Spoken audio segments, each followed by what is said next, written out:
Esta semana se conocía por fin la sentencia de uno de los juicios que más expectación ha despertado en los últimos meses, la vista por la muerte del policía en excedencia José Manuel Castán hace ya 10 años. Los inspectores de la Brigada de Policía Judicial que se sentaron en el banquillo acusados de torturas han sido condenados por un delito de lesiones, porque el tribunal entiende que no está probada la relación causa-efecto entre la paliza y la muerte de Castán. Hace ahora 10 años fallecía el policía en excedencia José Manuel Castán, 3 meses después de una brutal paliza propinada por 2 miembros del Cuerpo Superior de Policía. Hace unos días llegó la sentencia, 4 años de prisión para cada uno de los acusados, Amador Miralpeix y José Manuel Ortiz. El fallo va a ser recurrido tanto por la acusación como por la defensa. La sentencia para mí es perjudicial para mi representado y yo la voy a recurrir en base a que los propios hechos probados me dice que la detención inicialmente es legal y en base a que no se ha tenido en cuenta las circunstancias de mis representados y de los momentos y motivos que producen las lesiones del señor Castán. Yo estoy convencido que las bofetadas, los golpes que entre ellos se producen como consecuencia de la detención son debidos a que este hombre, el señor Castán, al que yo respeto puesto que está fallecido, en todo momento prestó resistencia a su detención. Yo estoy convencido de ello, no tiene razón de ser. Castán fue detenido tras una discusión no suficientemente aclarada y golpeado por los 2 policías en el trayecto hasta la Puerta del Sol y en las propias dependencias policiales. La sentencia deja claro que todos los golpes los recibió Castán estando ya esposado y no como consecuencia de su resistencia a ser inmovilizado, como declararon los procesados. El señor Castán, en su declaración, dice que cuando están las dependencias policiales, sin estar presentes el señor Ortiz y sin estar presente el señor Miralpeix, un funcionario de policía que entra por allí le propina un puñetazo en la mandíbula que yo estoy seguro que es el que le rompe la mandíbula, ese puñetazo. ¿Y por qué esa lesión, que es la más grave, se le tiene que imputar al señor Miralpeix y al señor Ortiz cuando el propio señor Castán reconoce que no han sido ellos? Lo que no ha aceptado el tribunal es la relación entre la paliza y la muerte de Castán. El fallecimiento se produjo, según los magistrados, como consecuencia de un edema pulmonar y destaca que Castán se encontraba ya de alta cuando murió súbitamente. Estos hechos golpearon duramente a una familia de rancia tradición policial. Sus sobrinos, hijos también de policía, descartaron en aquel momento seguir sus pasos. Era una posibilidad más dentro de mi vida profesional, ¿no? Una posibilidad con mucho aliciente, ¿no? Porque mi padre es policía, mi abuelo lo era, mi tío lo era. Tengo hasta tíos guardias civiles, o sea que cubrimos gran parte de las Fuerzas Armadas, ¿no? Entonces, bueno, pues a esa edad ya empezaba a plantearme las cosas y a decantar mi vida, ¿no? Y desde luego después de esto se te quitan las ganas de ser policía, desde luego. Además de que si en caso de haber ingresado o algo en contra de mi voluntad ya después de eso, pues hubiese sido para intentar evitar estas cosas, ¿no? El auténtico drama de la familia Castán fue descubrir que algunas actitudes conocidas solo por las películas podían darse en un cuerpo que había sido parte de su vida. Lo más duro del tema fue que la policía para mi tío no había quien la tocase. Yo no he visto persona, vamos, ni mi padre, que es policía, la defendía tanto como mi tío, ¿eh? Él era el primero que me enseñaba cosas, me hacía un curso de algo y enseguida, porque era mi padrino, y enseguida estaba enseñándome cosas, ¿no? Siendo yo pequeñajo. Y sí, bueno, una de las cosas que me enseñó fue el himno de la policía. Y yo creo que lo más duro para él fue el superar el hecho de que fueron 2 policías los que se lo hicieron.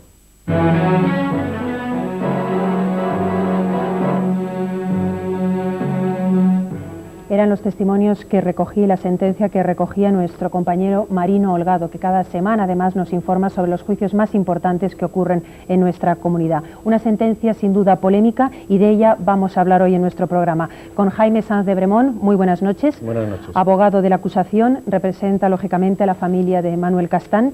Y Mari Carmen Castán, hermana de José Manuel, esposa, hija y hermana de policías, ¿no es así? Y sobrina y prima y nieta. Sobrina y prima. Yo le quería preguntar, Mari Carmen, usted la hemos visto, su imagen desde luego no la vamos a olvidar, porque la hemos visto en los medios de comunicación mostrando esa camisa ensangrentada pidiendo justicia. Es una imagen difícil de olvidar. Han pasado 10 años, ustedes esperaban la sentencia, ya la tienen. ¿Cómo reaccionan ante esta sentencia?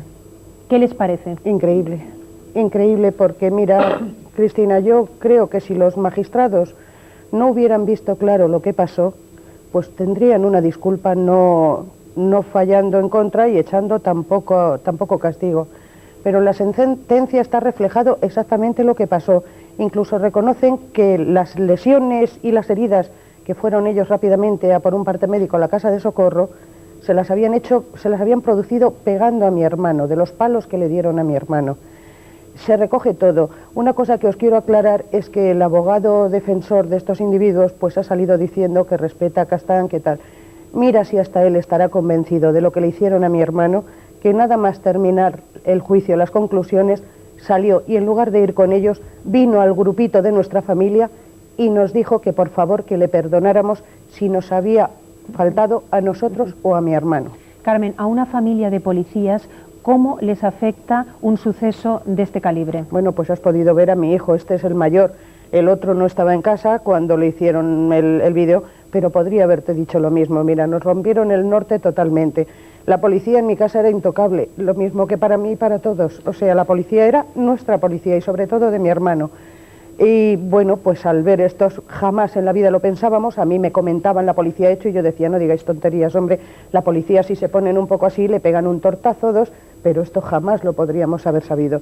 Y bueno, nos quedamos helados. Mi marido, cuando vio a mi hermano, que íbamos mi cuñada, él y yo, dijo, bendito sea Dios, que tenga yo que reconocer lo que se hace en el cuerpo a través tuyo, cuñado. Vamos a seguir hablando del aspecto humano, pero yo le quería preguntar a Jaime, hemos escuchado la sentencia, es una sentencia que condena a los dos inspectores por lesiones y detención ilegal.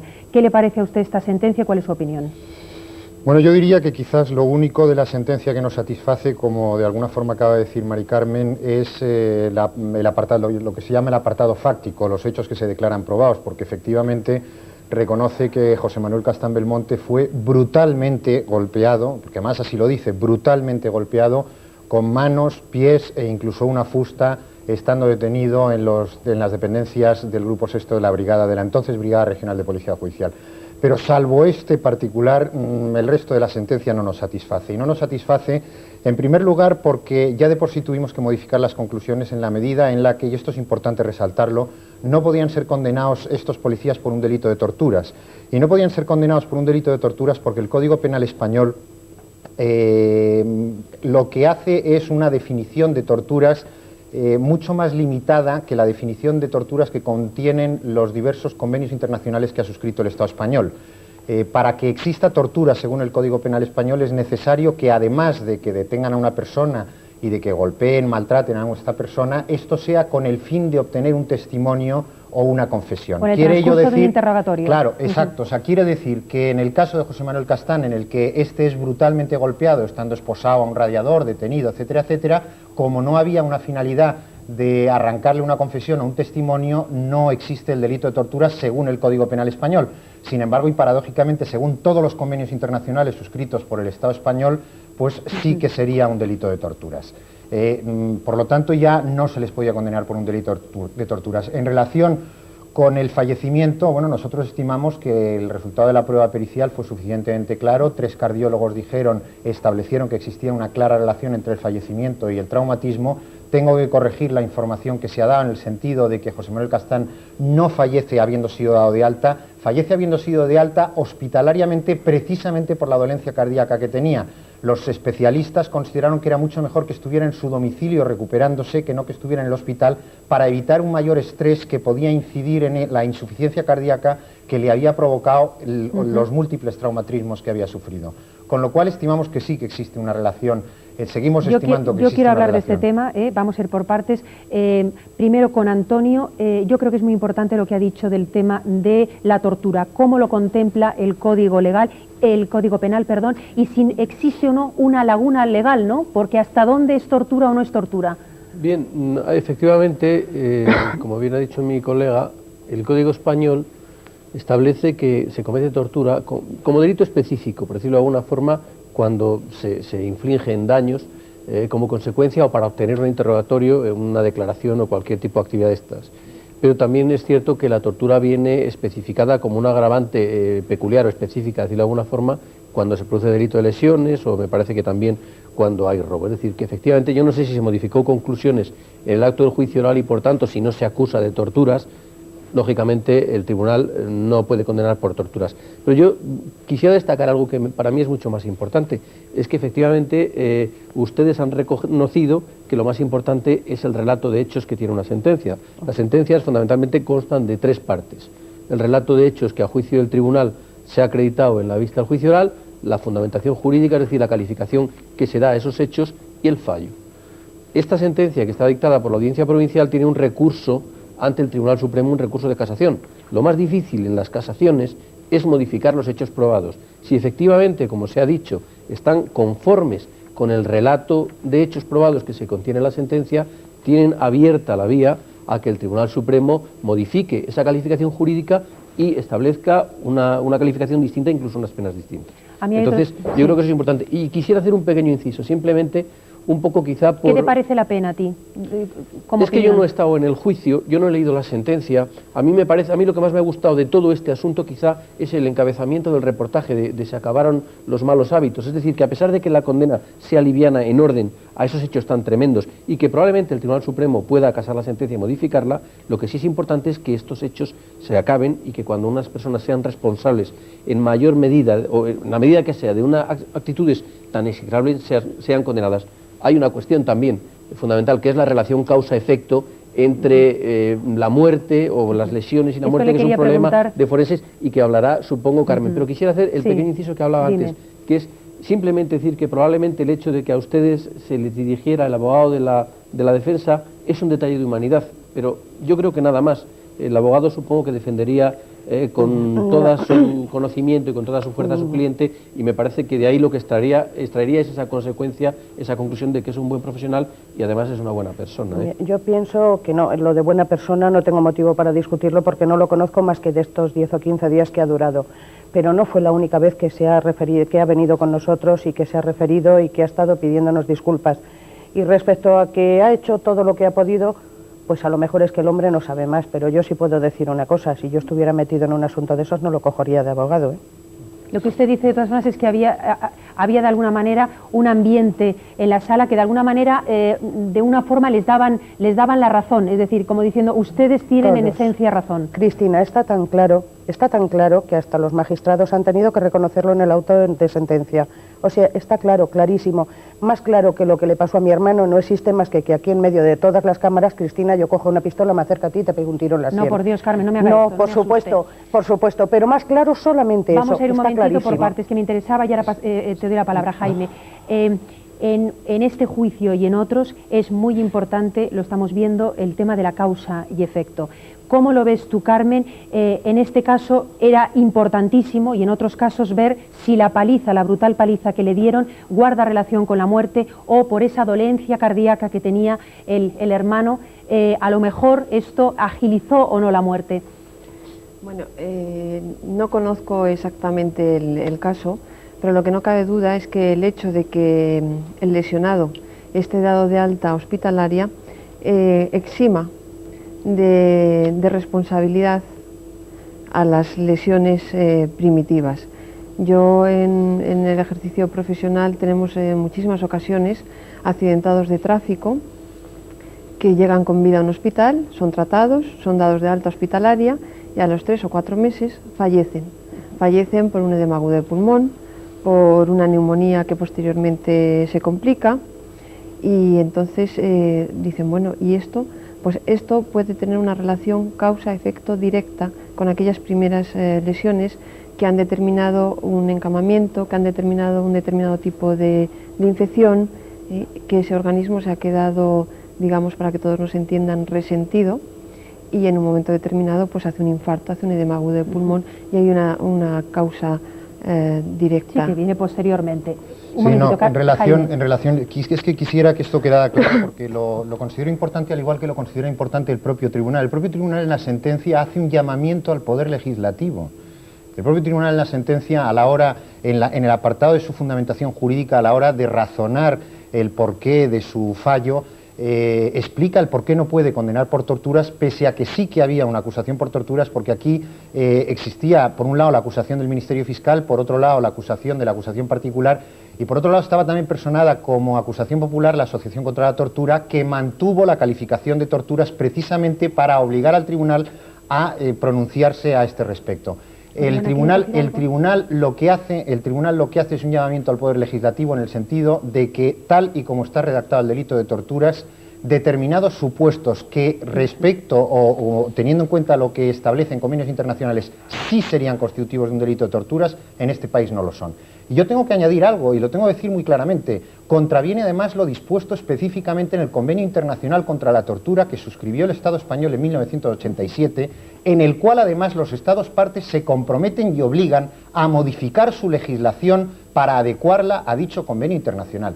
O sea, que yo incluso el llamamiento lo haría extensivo al gobierno. Carmen me comentaba, Jaime, al principio, una cosa, me decía Cristina, yo voy a seguir luchando, tú has visto esta imagen con la camisa ensangrentada, pero va a dar la vuelta. Es decir, usted, Carmen, va a llegar hasta el final. Lo que quiere es que este delito de tortura, de alguna manera, se contemple de otra forma, ¿no? Mira, Cristina, me estarán viendo a lo mejor algunas compañeras mías del banco y estarán pensando que yo cuando tomo la derecha no paro hasta que llego al final.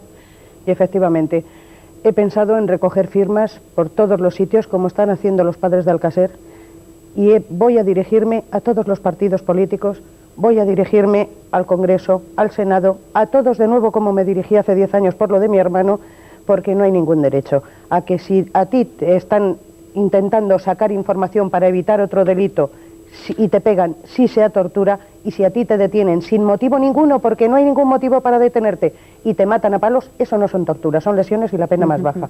No hay derecho. A mí me gustaría recoger lo que decía Jaime. Es decir, con motivo o sin motivo.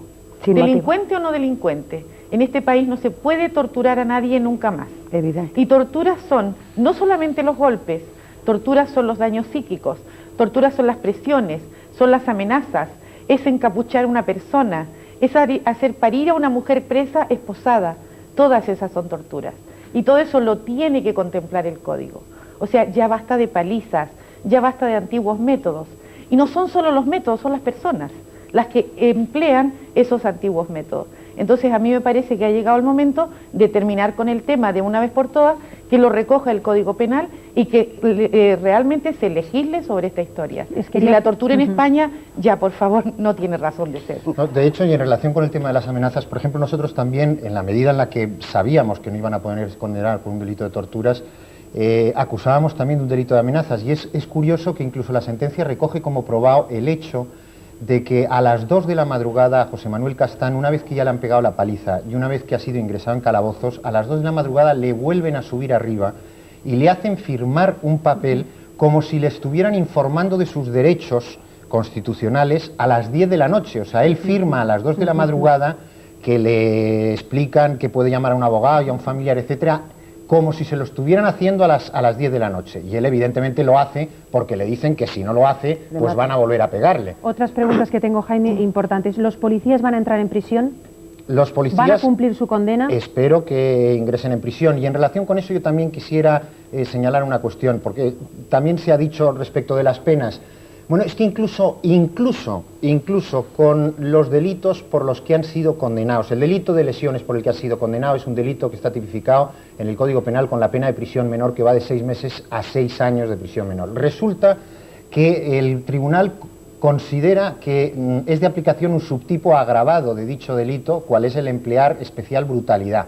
Pero además de eso es de aplicación, según el tribunal, otra circunstancia agravante genérica, cual es la de prevalecerse del carácter público que tiene el culpable. Es decir, con 2 circunstancias agravantes y no se les impone el grado máximo de la pena, les ponen 4 años. Es decir, quiere eso decir que con 4 años van a ingresar en prisión, pero con 4 años de condena, si se mantuviera esa condena, van a estar efectivamente cumpliendo 1 año o un año y pico, ¿Ustedes nada más. las ven suficientes? lógicamente. Bien, y mi última pregunta a los dos sería, ¿qué sabía? Ya sé que se lo han preguntado en otras ocasiones, Carmen, pero yo te lo quiero preguntar a ti, Jaime. ¿Qué podía saber Castán? Te lo digo como ciudadana que a lo mejor no conozco bien el tema, pero ¿qué podía saber este hombre para que le pegaran esta brutal paliza? Y que me imagino que tú le habrás dado 1000 vueltas, ¿no? Sí, indudablemente. Y ahí, muy brevemente, hay una serie de cuestiones. Primero, esto sucede el 1 de diciembre de 1983. El 13 de noviembre del 83, o sea, 17 días antes, en la misma brigada desaparece Santiago Corella Ruiz, alias el Nani, es torturado Ángel Manzano, la mujer de Ángel Manzano, la mujer del Nani, etcétera, etcétera.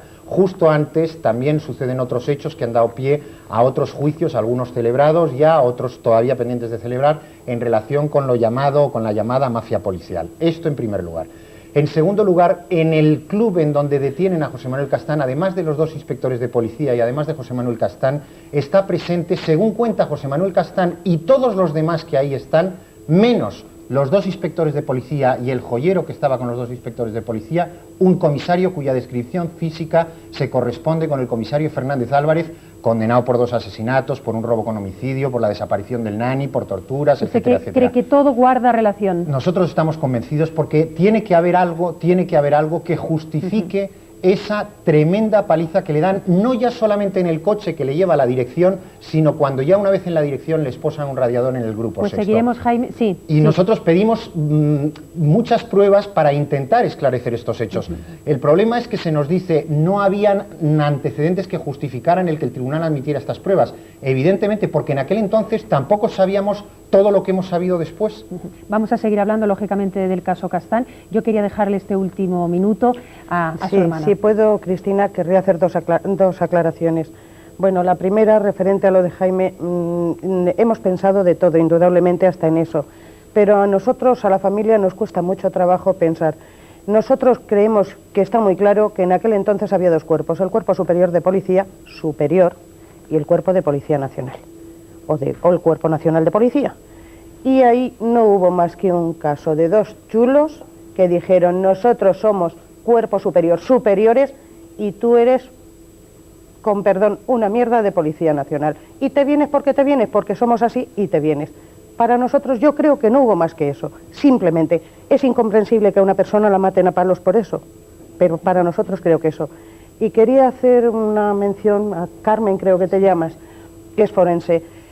Yo tengo grabado todo el juicio, o sea, si lo queréis lo tengo grabado porque además no hubo ningún problema, estuvo la grabadora encima de eso, no hubo ningún problema. Tengo grabados también los testimonios de los peritos, el doctor Gómez Recio, que casualmente fue el que atendió en la UBI a mi hermano, con lo cual sabe cómo estaba mi hermano y todo lo que pasó mi hermano, el doctor Matáis, que es el que le atendió cuando falleció en el clínico, y otro médico que era el doctor Cava, que era de la Organización Mundial de la Salud. Están los 2 forenses que hicieron la autopsia del juzgado 16 y el doctor García Andrade del primero. El doctor García Andrade y los otros forenses no veían el nexo causal precisamente en que habían pasado 3 meses y medio. Los que hicieron la autopsia dijeron que el único traumatismo, que efectivamente a los 3 meses y medio los moratones se le habían quitado y que veían era la cicatriz de la operación de mandíbula. Y el doctor García Andrade dice que, bueno, como ya se había dado por curado el primer edema agudo de pulmón, estaba que no podía existir el nexo causal a los 3 meses. Pero resulta que el doctor Gómez Recio y el doctor Matáis, que son cardiólogos y especialistas, les demostraron que efectivamente mi hermano tenía una miocardiopatía hipertrófica obstructiva primaria, que yo hasta entonces no sabía lo que era. Y quiere decirse que es una cosa genética, como la tenía mi madre y murió a los 70 años casi, y de otro asunto. Y entonces, al recibir el traumatismo, con el estrés, con la angustia, con todo lo que pasó, con la infección que tuvo en la mandíbula, que le tuvieron que operar forzosamente, se le produjo el primer edema agudo de pulmón. Bueno, yo quiero decir... Mira, no, perdona, ahora sí. Mira, es que entonces ahí tuvo la primera insuficiencia cardíaca, ahí bajó un escalón, y según estos expertos cardiólogos, eso ya, bajar ese escalón, es entrar en una rampa directa a la muerte. Lo que está claro, yo comprendo que lo quieres explicar con todo detalle. Cristina, perdona, pero es que solamente muy breve. Es que 2 días antes... Escúcheme un momentito. Sí.